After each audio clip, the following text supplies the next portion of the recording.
Oso ondo joan da bi eguneko deialdia, agian ostiralean gainezka egin genuen, horregatik erabaki batzuk hartu behar izan zian berehala.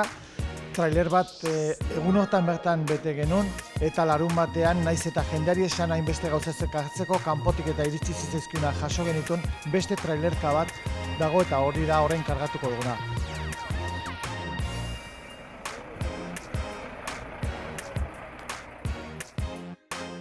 Hasieran danak kudeatzeko nahiko lan bagenun, jasotzen ari ginena, jendearen erantzuna, emozioak, nekeak, danak.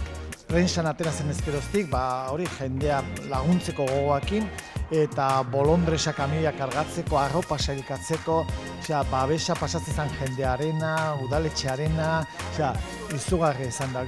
Eta esan dezakegu, ia 200 gehiago zaku metro kubikoak bildu direla, horietako batzuk sobran baliotzuten arropakin Caritasea bidali ditugu, baina beste guztia trailerretan kargatua daude.